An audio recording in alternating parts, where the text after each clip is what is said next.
Most people spend decades building wealth, then accidentally hand a huge chunk of it to the IRS the moment they die. And the brutal irony is, it's completely legal, completely avoidable, and almost nobody talks about it. We're diving into one of the most overlooked estate planning moves in the financial playbook: transferring ownership of a life insurance policy before it's too late.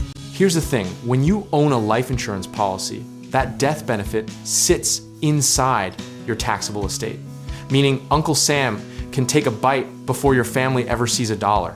For estates crossing the federal threshold, currently around $13 million for individuals, that bite can hit 40%, which is not a rounding error. That's a life-changing number.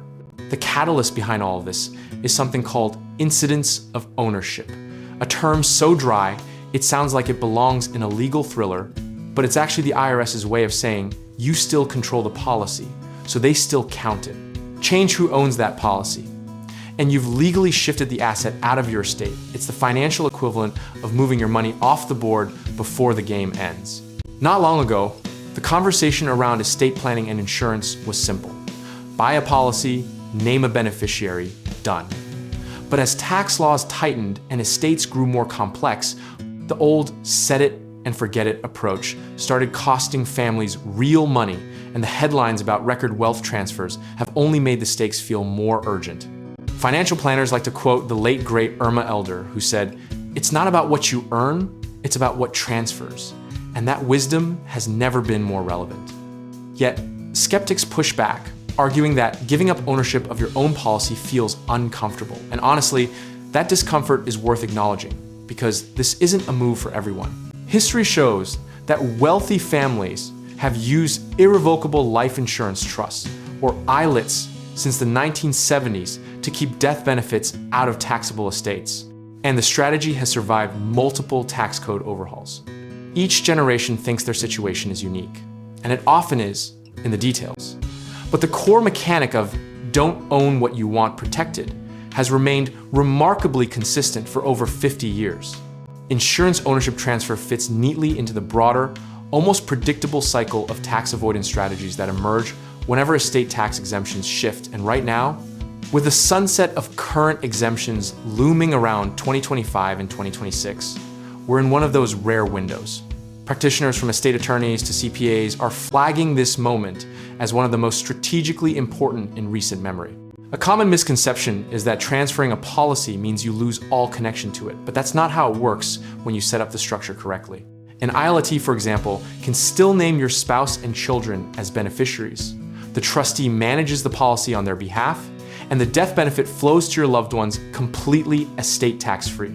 The practical playbook here is straightforward. First, you work with an estate attorney to establish an ILT. Then, you transfer the existing policy or have the trust purchase a new one. The critical rule to remember is the 3-year look back.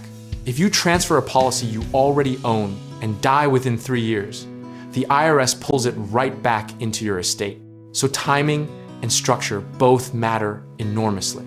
Discipline over impulse is the entire lesson here. Don't wait until a health scare or a market event forces your hand, because rushed estate planning is almost always worse than thoughtful, proactive planning. Small, consistent annual gifts to fund the trust's premium payments using your annual gift tax exclusion of $18,000 per recipient in 2024.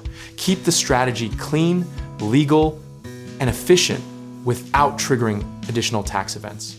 At its philosophical core, this is about separating your identity from your assets before the government gets to define that relationship for you. The families who come out ahead aren't the ones with the most conviction about any single strategy. They're the ones who sized their decisions carefully, reviewed them regularly, and never let ego or inertia get in the way of a better structure. There's something quietly freeing about knowing that regardless of where tax law lands in 2026, you've already moved the pieces into position. That's not pessimism, that's the kind of rational preparation that lets you sleep soundly. Whether exemptions stay high or collapse back to $5 million, the families inside properly structured ILITs will have options that everyone else simply won't. The absurdity in all of this is that the IRS literally publishes the rules that allow you to do this. It's not a loophole. It's not aggressive. It's written right into the tax code. and most people still don't use it. You don't have to be a billionaire to benefit.